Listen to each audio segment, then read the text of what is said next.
À la barre du 4,70, le Rochelais Kevin Péponnet. Suspendu au trapèze, son équipier havrais, Jérémy Mion. Un duo au sommet de la vague. Champion du monde 2018, champion d'Europe 2021, très ambitieux à Tokyo. Ah ouais, là, c'est pas Pierre de Coubertin. Là, on a dit, pour mon équipier, c'est ses deuxièmes jeux. Et puis on a vraiment envie d'y aller pour la gagne, quoi, pour revenir avec la breloque autour du cou. Dans cet espoir, les deux ont enchaîné les semaines de préparation. Allez, c'est parti! Vélo, rando, escalade avec leur entraîneur dans l'arrière-pays niçois. Stage de cohésion avec l'équipe de France. Et séance d'acclimatation dans une pièce chauffée par des friteuses. L'hygrométrie dépasse les 75%, comme au Japon. C'est ce qu'on aura là-bas, quoi. Donc on s'y prépare.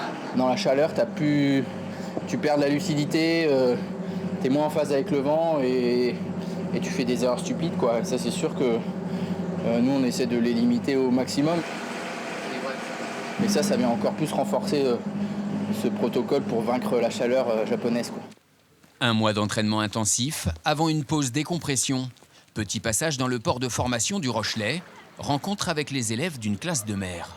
On est tous passés par là, nous. Les premières classes de mer, là, avec les classes scolaires. Tu sais tout de suite si t'es mordu par le bateau ou si tu l'es pas.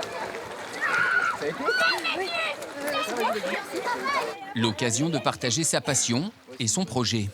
Je suis licencié aussi au club à la Société des régates rochelaises et puis je suis passé par le Pôle France. Et là, cet été, je vais participer aux Jeux Olympiques.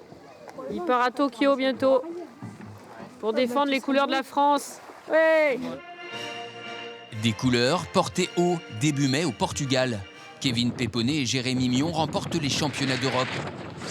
La dernière compétition internationale, de quoi gonfler le moral du duo avant les JO. Ça nous met dans une bonne dynamique jusqu'au jeu et en plus, voilà, on a quand même asséné un petit coup aux adversaires et ça, c'est toujours ça de prix de leur montrer qu'on sera présent et qu'on marque un peu notre territoire. Histoire, à 31 ans, d'imiter son oncle Thierry Péponnet, médaillé d'or à Séoul en 4,70. Bon sang ne saurait mentir.